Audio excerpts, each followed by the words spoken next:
Hi, friends, and welcome to my channel. This is a podcast where I enjoy sharing my insights. And today, I'm talking about fighting for our lives.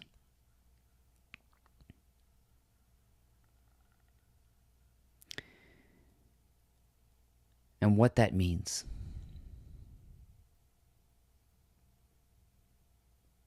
When you fight for your life, you don't realize that you are life. When life seems hard, you don't realize that you are life. This is more about understanding than it is fighting. Because fighting comes from a misunderstanding. So we'll get into the nuts and bolts and the dynamic processes of life, including the so-called hard parts, so we can figure out how to call a truce with ourselves, live in peace with ourselves, and to once and for all give up the fight altogether. I hope you'll stick around.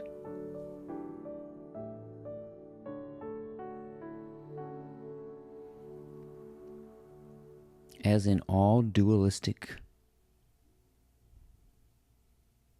relative definitions, we can see fighting for your life in two ways.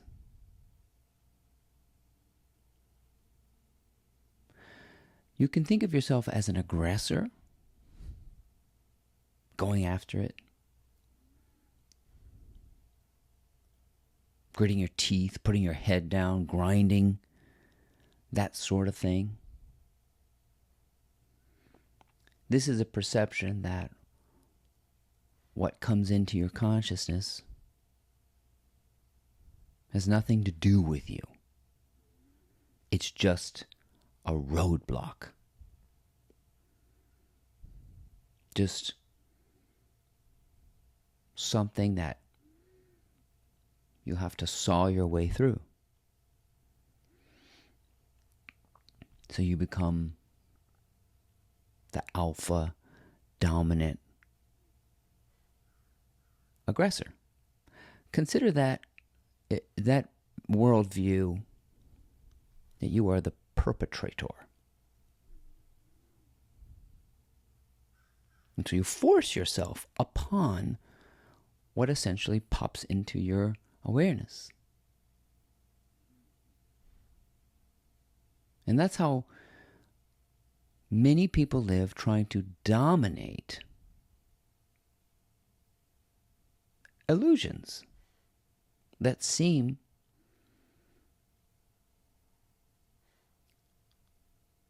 to resist. So the perpetrator takes a stance on life of rigidity. I'm going to get it. Go for it. But forcing yourself like that is kind of a insidious way to gain pleasure, isn't it? Because in order for you to take on that position as if you are fighting life, you have to listen to the language that we use. No one knows what life is. And we throw that term around and create images out of it all the time, including yours truly. But this is an examination of that particular word, life.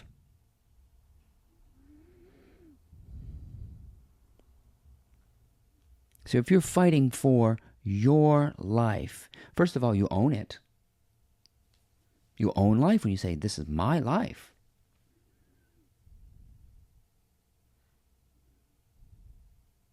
So now you've peed on it.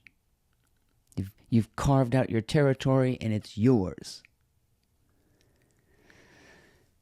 And now you're going to go after it. You're going to go and get it.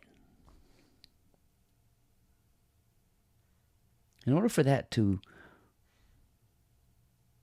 titillate you,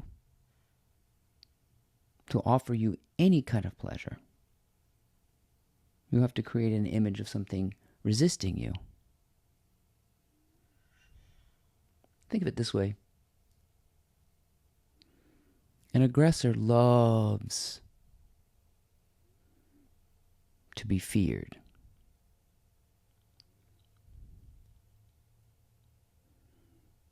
Loves when something or someone fights them back.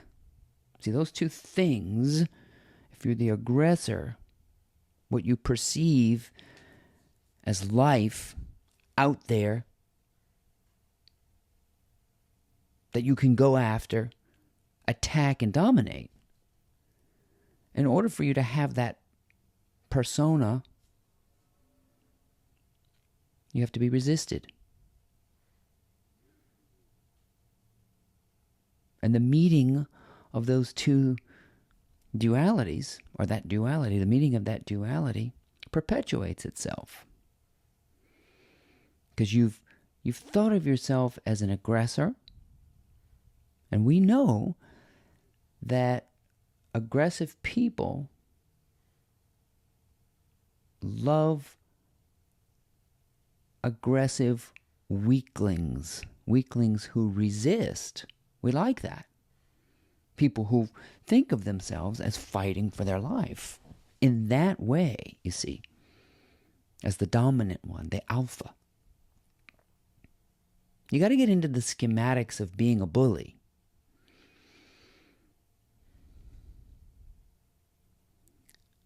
So you are forcing yourself to do things.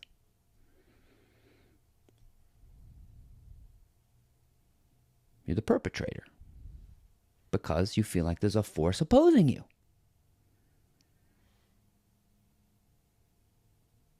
And you're going to be greater than that force which is opposing you. So you got to get tough. That's more rigidity. It breeds itself. Now, maybe you've defined life as hard. There's another term. Life is hard, rigid, stiff, static, unmoving. And you are not the perpetrator, but the victim. In order to be the victim, you'd have to wear the victim suit, to be in the victim mentality. And to think that something out there other than yourself is creating that victim mentality. And so your life becomes a fight against that which you are creating. When you create a role out of yourself, you create an opposing view. Does that make sense?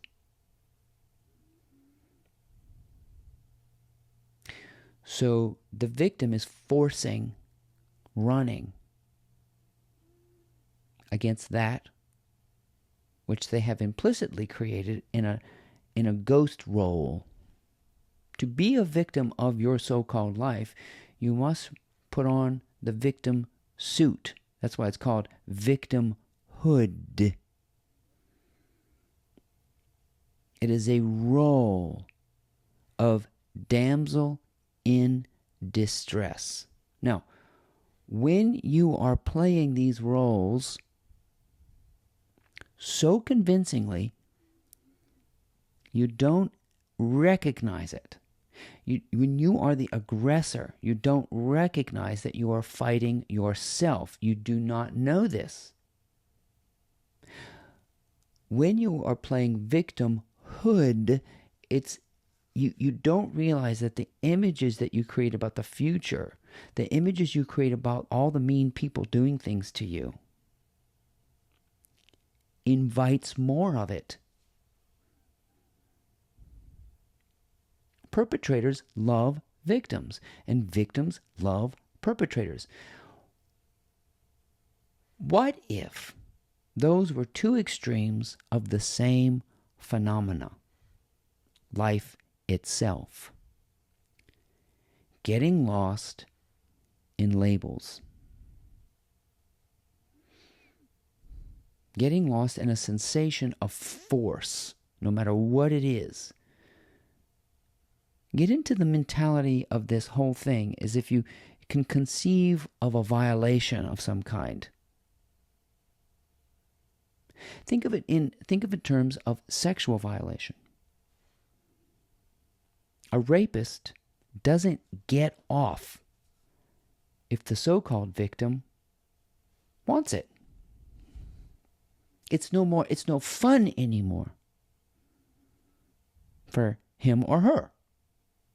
The dominant role no longer is fun, exciting, titillating, or whatever if the so-called victim surrenders and says, I want you.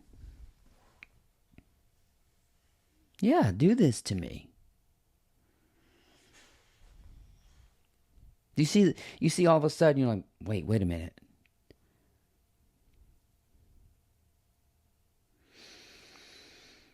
Think about that for a second. How lost an aggressor is until the victim says yes. Until the victim does not fight back. There's no more fight if something is not fighting you back. There's no more force if there is no force pushing against you.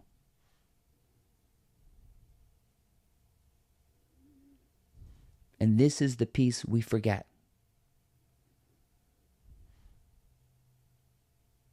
That we create our own enemies.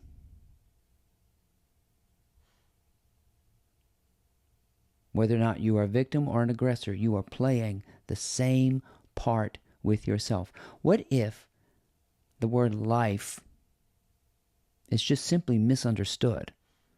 I had someone in my life, it's interesting, my life. That's a possessive nature of something very difficult, very, very difficult to define.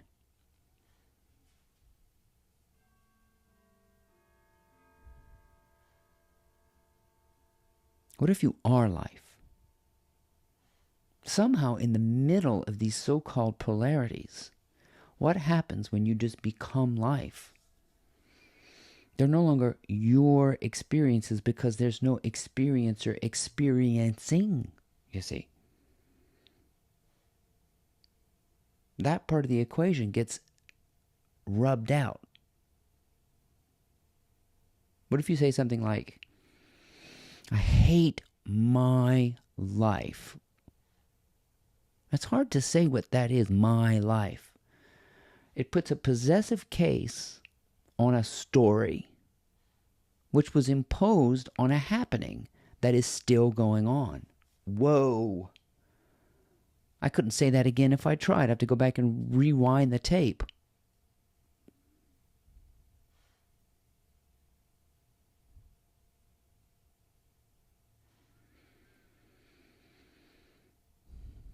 My ex-husband used to say, I hate my life. You know what that really means to me? There's hate in me. I'm fighting for my life. There's fight in me and possessivity in me. That's what I hear now when somebody says, I'm fighting for my life. It says, I don't know what life is. Neither do I. There's fight in me, and there's hate and rage in me. It's a confession.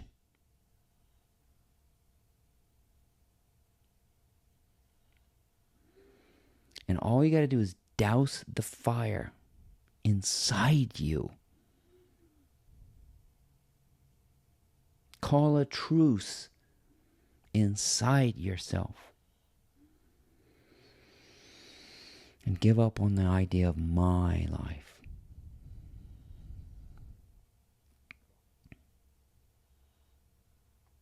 Life is. And that's what I am. Living, breathing, moving, and having being. That's the best I can do for you.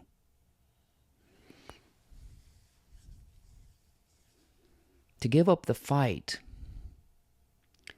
doesn't mean you lose your ability to say no. It means you gain an ability to say no peacefully. And say yes peacefully when it aligns with what you want, what you love, what you desire, and what you like. And only that. If you continue to do what you dislike, what you don't love, to be with people you don't particularly care for, but still love, you're forcing yourself because you believe you have to.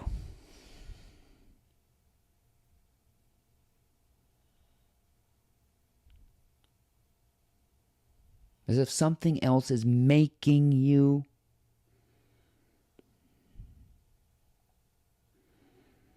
I realized I'm not made. I'm begotten. Nobody makes me angry. Nobody makes me happy. Nothing makes me. I'm not made. Life is not made. As if crafted from separateness. As if a human being is crafted from anything but stardust. Where does stardust come from? Beats me. It's begotten. It just is here.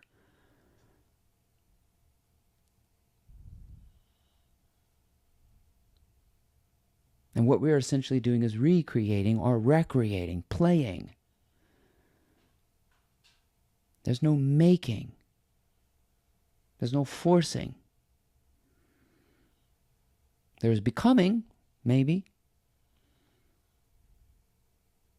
Becoming peaceful, becoming in a truce, in alignment with one's self, with one's thoughts, having no thoughts.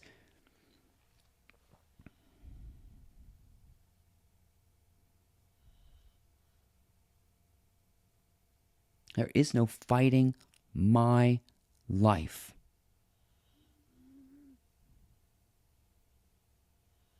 There is no opponent pushing against my life. I don't own it.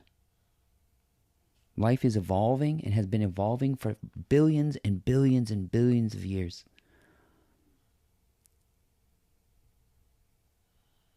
What is opposing that? Nothing. If you are alive. My name is Ryan Hebert. I hope that these insights have been very helpful to you. If you have a moment, please check out my blog. It's called mymorningmotivator.com. Thank you.